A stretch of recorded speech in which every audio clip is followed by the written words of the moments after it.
After an off day yesterday, it's back to baseball for the Chatham Anglers here at Eldridge Park, taking on the Orleans Firebirds for the fourth time this season. Chatham 2-1 against Orleans, their East Division rivals, and now 11-16-1 as we approach the final turn of the season. Joined now by the skipper, John Schiffner, here at Eldridge Park for our 29th manager show of the season. Wow, not a lot left. Not a lot left, and it's a hot one today. Schiff and I both sweating bullets. Just don't make any judgments on how we look, because there's no tent, there's no fans blowing on us. This is pure, unadulterated heat and sweat, and we're going to give this the best interview this year.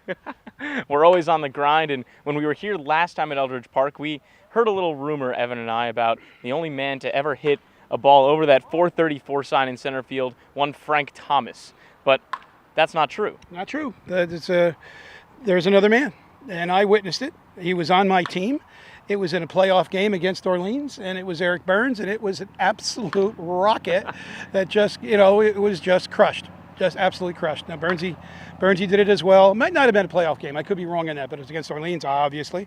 And it was, remember it being 1995, and yeah, that was a bomb Burnsy hit. And it's well documented. If he's out there in MLB.com or MLB Network, tip your hat, Burnsy, it was a bomb. Tell Lowell you hit it too. Lowell did not hit it that far. and they're both at MLB Network now, yes. Two of your former players. Oh, yeah, they'll probably be breaking each other's chops right now about that story too. Goddamn Schiff, what's up with that? I was back in the 1995 season, the year I was born, by the way. Hey, there you go. Not to date you a little bit, but just giving some perspective. Have you ever seen anybody else get close? Not really. There's been some pretty good bombs out there. I don't know if we could measure it because we never really saw where it landed, but Weeders hit one over the band shell, just cleared the band shell, and it didn't hit the roof because you didn't see it bounce. So it was out in that parking lot. So that was probably, in the neighborhood. That was also crushed off of one of our right-handers from, I can't remember his name, but he was from Abilene Christian. And he came in the dugout, and he had the funniest grin on his face. He's going, I really didn't want to give up a home run, but that was pretty cool. It was a great line. It was a great line because it was a mammoth shot, too. But Weeders hit one out there. And I've seen a few out here because it's tough to measure sometimes because he's a little short out there, so you really don't know how far they really go. But yeah, Burnsy hit one out there, and like I said, Weeders is probably the other most monumental shot I saw here. It was absolutely missile. One other display, and it's one of the stories I always tell about young hitters. Todd Helton did not hit a home run in the years that he played here, but he won the home run hitting contest and might still have the record for the most home runs in a home run hitting contest. He hit about 5 or 6 over that tree. Can you make that? You can't move that camera. That's okay. It'll probably mess it up. It's all right. If you people know, he hit it about 5 or 6 of them over that tree into the parking lot here at Orleans. But he never hit one in the season. But he could hit, and that he put on a display that's probably the best I can remember of a home run hitting contest on the Cape Cod League. They were monumental home runs, and like I said, he and Lance Berkman had one home run between them in their time in the Cape Cod League, and now they've got probably 800 between them. Well, one thing that's interesting to me about Eldridge Park is that it's actually a perfect square. That's why it's 434 feet straight out to center field. So what kind of a challenge did that pose to the outfielders? You got to go get it. It's a big space out there. It's a place where triples are born.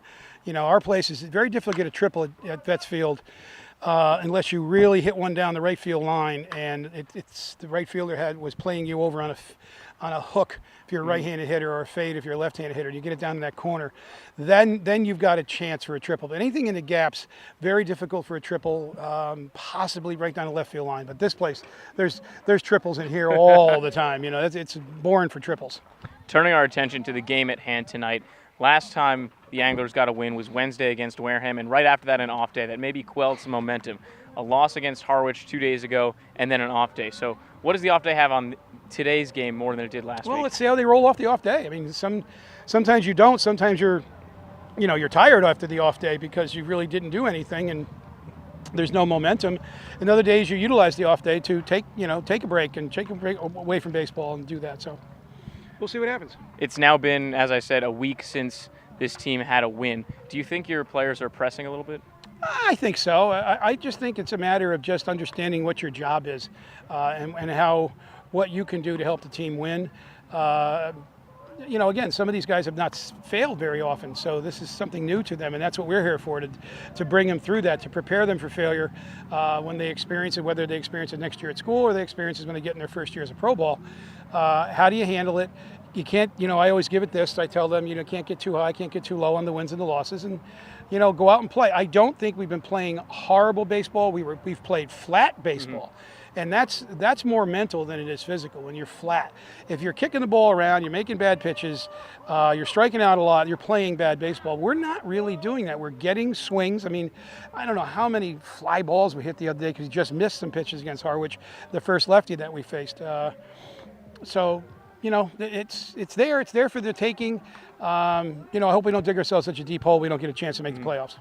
Well, certainly a hot one here tonight at Eldridge Park, but should cool down a little bit as the night progresses. Thank God, the clouds are there. Yeah, clouds rolling in, giving us some shade. But the Chatham Anglers looking for a win against the East Division rival Orleans Firebirds, trying to work their way back up in the East Division standings. Schiff, thanks as always for your time. Thank you, Jake. Thanks for letting me just ramble on. It is the manager show, of course. I know. Talk too much. Back to you.